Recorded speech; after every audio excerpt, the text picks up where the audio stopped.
Tidak ada dokter spesialis. Betul ya Pak ya? Saya dokter yang nggak umum. Karena saya 25 tahun itu dampingi orang-orang yang sakaratul maut. Penyakit-penyakit terminal. Makanya kenapa untuk penyakit-penyakit terminal itu kok tidak ada larangan makan. Wong makan aja nggak mau kok dilarang lagi. Panjenengan ya boleh makan, asal yang nggak boleh kalau berlebihan. Kata Rasulullah, makan pada waktu lapar, berhenti sebelum kenyang. Sumu tasihu, berpuasalah niscaya akan sehat. Kalau diimbangi puasa bisa juga menahan hawa nafsu, sebab dari emosi. Banyak orang nggak ngobati hati. Kedua, saya kalau ngobati secara keseluruhannya, bukan hanya fisik saja, bukan hanya pil. Manusia ini terdiri 5 aspek: badan, psikologis, sosial, kultural, spiritual. Jadi kalau ngobati harus semuanya, satu badan, treat the patient. Jadi manusia, bukan hanya pil-pil, tapi emosinya. Makanya orang yang ngeyelan itu gak iso, itu cepat mati. Karena kortisolnya meningkat. Jadi justru penyakit hati ini diobati. Makanya obatnya Rasulullah adalah istighfar. Dalam hadis qudsi, astaghfirullahaladzim innahu kana ghafara ya hayyu ya qayyum bi rahmatika astaghis. Itu tidak pernah disampaikan, hanya dikasih pil, itu fisik. Padahal kausanya di hati. Nanti kita bahas satu persatu. Makanya saya ini tugasnya adalah bagaimana orang itu tidak menderita, bagaimana orang itu semangat, dan bagaimana orang itu siap kalau sewaktu-waktu dipanggil sama Allah. Itu tugas saya. Jadi kalau ada orang sakaratul maut, lainnya ditinggal, saya enggak, saya rangkul, saya bimbing, saya dampingi, karena ini saat yang menentukan. Itu bedanya, ya. Jadi saya di bagian penyakit terminal, sehingga saya kalau melihat orang sudah tahu, orang ini masih takut sama istrinya, kelihatan. Ya, orang ini masih banyak utang, itu kelihatan. Kalau yang hadir di tempat ini wajahnya, ini wajah surgawi. Orang-orang yang ikhlas. Orang-orang yang penuh syukur. Orang bersyukur itu mesti daya tahan tubuhnya meningkat, nggak gampang sakit. Alhamdulillah, alhamdulillah. Kelihatannya sepele. Kalau mengucapkan alhamdulillah, keluar hormon kebahagiaan. Daya tahan tubuhnya meningkat. Dan orang itu kalau bersyukur mesti bibirnya lebar. Ya apa kabare Pak? Alhamdulillah, alhamdulillah, alhamdulillah. Jadi kalau ada orang bibirnya kecil, orang ini mungkin bermasalah. Karena mengeluh terus, gak ada orang, ya apa kabare? Alhamdulillah, gak ada. Bibir kecil mesti, lah ya mesti ngono, mesti cabut deh. Lain syakartum la azidanakum wa la in kafartum inna adzabi lasyadid. Kalau kamu bersyukur tak tambah. Kalau kamu mengeluh, maka amat pedih siksaku. Jadi orang yang hidupnya tidak enak, mungkin sering mengeluh. Dan memang disebutkan Quran surat Al-Ma'arij, innal insana khuliqa halu'a. Sungguh manusia diciptakan banyak mengeluh. Makanya kalau pengen sehat jangan ngomong wah, aduh. Alhamdulillah. Kalau ada sesuatu nggak enak itu dari diri kita, bukan dari orang lain. In asantum le anfusikum wa in asantum falaha. Barang siapa berbuat baik, kebaikan untuk dirimu sendiri. Kalau berbuat jahat, kejahatan itu untuk dirimu sendiri. Hal jazaul ihsani ilal ihsan. Tidak ada balasan kebaikan selain kebaikan itu pula. Tidak ada orang berbuat baik balasannya jelek. Tidak ada. Allah itu maha adil. Dilanjutkan lagi Quran surat Al-Zalzalah, "Faman ya'mal mithqala dzarratin khairan yarah wa may ya'mal mithqala dzarratin syarran yarah." Makanya orang yang bahagia seperti panjenengan ini bagaimana? Bisa menerima pendapat orang lain, bukan memaksakan kehendaknya untuk orang lain. Kaiso, setruk.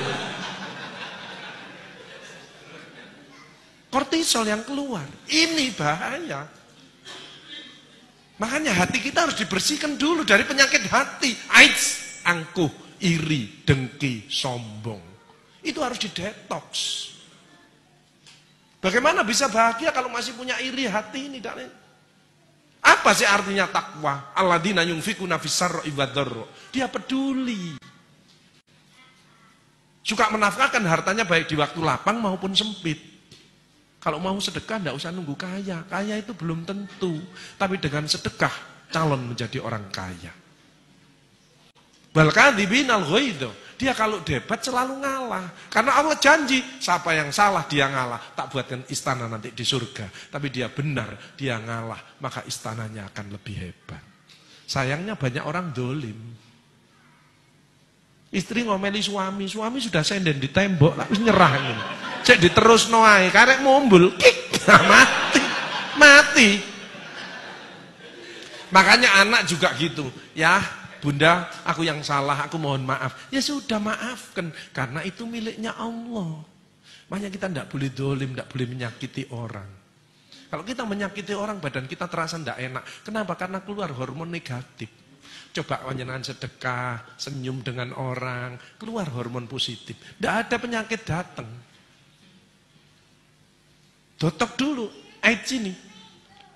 Dengan apa? Istighfar tadi. Istighfar itu menggembirakan Allah, dicintai Allah, tambahi rezekinya, dijauhkan dari neraka. Dan yang penting, kalau istighfar itu, setan putus asa. Sayangnya di Indonesia kan sudah tidak ada setan, karena manusianya sudah disetan kabeh. Ya. Bagaimana bahagia? Panjenengan sehat, insya Allah ya sehat. Sehat. Sehat itu kadang-kadang dilihat jasmani rohani. Betul nggih? Badan, stres. Padahal ada 8. Sehat fisik, panjenengan bisa ke sini. Alhamdulillah. Coba panas badan. Awake panas, greges, tidak mungkin ke sini. Apalagi mencret, tidak mungkin wong gini. Ono pengajian nang masjid, rumah sakit Karimah Utama, gak iso aku, gak iso. Mencret kok. Kan ringan mencret, wong klepnya tidak bisa nutup. Kan tidak kelihatan. Beda kalau saya di bagian kanker, payudara kelihatan, mata, tangan kelihatan. Ini hanya mencret. Alhamdulillah. Sebutkan supaya keluar hormon kebahagiaan. Kadang-kadang orang tidak punya duit itu kenapa sih? Dia pelit, hitung-hitungan sama Allah. Dan Allah tidak hitung-hitungan dengan kita. Wa in ta'udzu nikmatallahi la tuhsuha. Barang siapa akan menghitung nikmatku tidak akan mampu. Kok bisa Pak Agus? Pasien saya rata-rata pakai oksigen. Wong terminal. Pakai oksigen. Satu oksigen ini bayar 1,5 juta. Kalau isinya habis, isinya tok 300.000. Jadi satu tabung 1.800.000. Ini habis setengah hari. Jadi satu hari 2 tabung, 3.600.000 hanya untuk oksigen. Belum infus, belum obat, belum dokternya dan lain sebagainya. Kita tidak pernah dibayar, tidak pernah bayar. Coba seandainya nanti kita panjenengan undur di rumah, terus besok pagi ada tamu tok. Assalamualaikum, waalaikumsalam warahmatullahi wabarakatuh. Saya utusan dari Allah ingin narik rekening berapa liter oksigen yang panjenengan hirup mulai lahir sampai sekarang. Oksigen tok, tidak usah anak, tidak usah rumah, tidak usah sepeda motor, tidak usah mobil, tidak usah tanah. Oksigen yang panjenengan hirup ditagih sama Allah. Panjenengan jawab. Panjenengan gini tok paling. Blek, mati ya. Gitu kok kadang-kadang jahat sama istrinya. Gitu kok kadang-kadang tidak mau baik dengan putra-putrinya. Gitu kok kadang-kadang tidak nyaman sama tetangganya. Yuk kita rubah.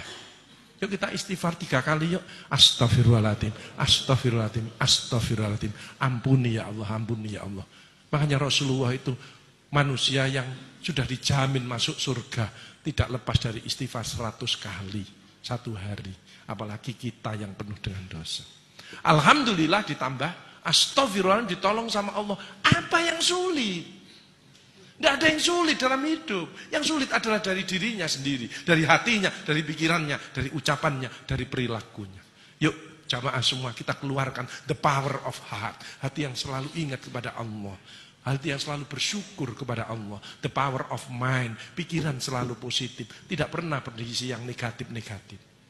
Kemarin ada orang mau makan sate, pikirannya negatif. Satenya dipegang terus ngomongnya gini, ya apa enggak kolesterolku. Jadi satenya utuh, kolesterolnya naik.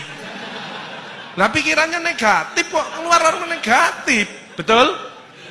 Coba ngomongnya gini, ya Allah, tambahi kesehatanku dengan sate ini dan buang semua penyakit yang ada di tubuhku dengan sate ini.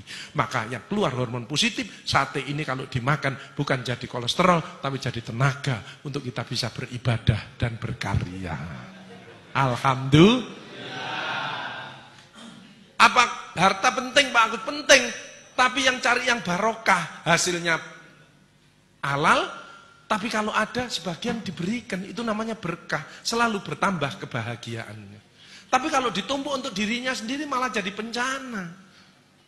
Teman saya ada, sukses. Pendidikannya tinggi, anaknya di luar negeri, rumahnya banyak, perusahaannya banyak. Mobilnya ganti-ganti. Ternyata dia kena diabetes, kena stroke, pasang ring. Itu dikirimi durian sama muridnya. Ya ditaruh di kulkas, dia kalau pengen ya hanya dia ambil, diambung gitu. Nggak berani makan. Coba bayangkan. Akhirnya ngomong, Pak Agus, wes gak peduli aku, gak atik ngene-ngene, gak iso bahagia aku. Uangnya banyak, nggak berani makan coba. Kalau lainnya makan sate dimakan, dia ndak dicecepi. Untuk apa harta? Hanya perbanyak sedekah. Sedekah kenapa bisa menyembuhkan? As-shadaqatu daf'ul bala. Sedekah menjauhkan dari daripada bala. Kenapa? Orang sedekah menyenangkan orang yang keluar hormon positif. Penyakitnya lama-lama tambah baik, tambah baik. Yuk kita introspeksi diri. Nggak usah nyalakan si A, si B. Ada orang nyalakan, aku gak cocok sama ibu itu, misalkan ibu-ibu. Ya nggak apa-apa. Ibu itu dari kiri, ibu dari kanan. Beda nggak masalah. Yuk kita makan sambil sarapan, kita cari solusi. Betul? Ada ibu datang gini, aku gak cocok ambil ibu iku, yuk gak cocok ambil iku, yuk gak cocok ambil iku, yuk gak cocok ambil iku. Ya ibu yang sakit. Ngomong gitu aja. Lah masa orang ini jelek semuanya? Setuju nggih? Setelah pulang tidak udah. Jadi orang yang suka nyalahkan orang lain, menuduh, itu hatinya kotor.